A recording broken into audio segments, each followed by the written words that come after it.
Hi all welcome to Blasters arena. Kerala ബ്ലാസ്റ്റേഴ്സും east ബംഗാളും തമ്മിലാണ് സൂപ്പർ കപ്പിലെ മത്സരത്തിൽ ഏറ്റുമുട്ടുന്നത്. വരുന്ന ഞായറാഴ്ച വൈകിട്ടാണ് ഈ ഒരു മത്സരം നടക്കുക.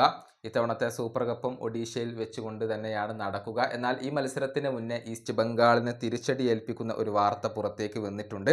അതായത് അവരുടെ ക്യാപ്റ്റനായ സൗൾ ക്രെസ്പോ ഈ മത്സരത്തിൽ കളിച്ചേക്കില്ല എന്നാണ് റിപ്പോർട്ടുകൾ. അദ്ദേഹത്തിന് പരിക്കിൻ്റെ പ്രശ്നങ്ങൾ ഉണ്ട്. അതുകൊണ്ട് തന്നെ ആദ്യ മത്സരത്തിൽ ഈ താരത്തിന് കളിക്കാൻ കഴിയില്ല എന്നാണ് ബംഗാളി മാധ്യമങ്ങൾ അഥവാ ഈസ്റ്റ് ബംഗാളുമായി ബന്ധപ്പെട്ട മാധ്യമങ്ങൾ ഇപ്പോൾ റിപ്പോർട്ട് ചെയ്തിട്ടുള്ളത്. നമുക്കറിയാം അവരുടെ വളരെ പ്രധാനപ്പെട്ട താരങ്ങളിൽ ഒരാളാണ് ക്രെസ്പോ. ISLൽ ഈ സീസണിൽ 13 മത്സരങ്ങൾ കളിച്ച ഈ മധ്യനിര താരം ഒരു ഗോളും 2 അസിസ്റ്റുകളും സ്വന്തമാക്കിയിട്ടുണ്ട്. സൂപ്പർ കപ്പിൻ്റെ പ്രത്യേകത എന്തെന്നാൽ 6 വിദേശ താരങ്ങളെ കളിപ്പിക്കാൻ കഴിയും എന്നുള്ളതാണ്. ആ അർത്ഥത്തിൽ നോക്കുമ്പോൾ ഒരു വിദേശ താരത്തെ നഷ്ടമാവുക എന്നത് തീർച്ചയായും ക്ലബിനെ സംബന്ധിച്ചിടത്തോളം തിരിച്ചടി ഏൽപ്പിക്കുന്ന ഒരു കാര്യമാണ്.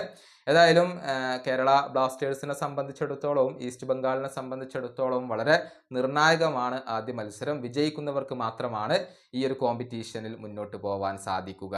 ഈ വീഡിയോ അവസാനിപ്പിക്കുന്നു. അടുത്തൊരു വീഡിയോയിൽ കാണാം.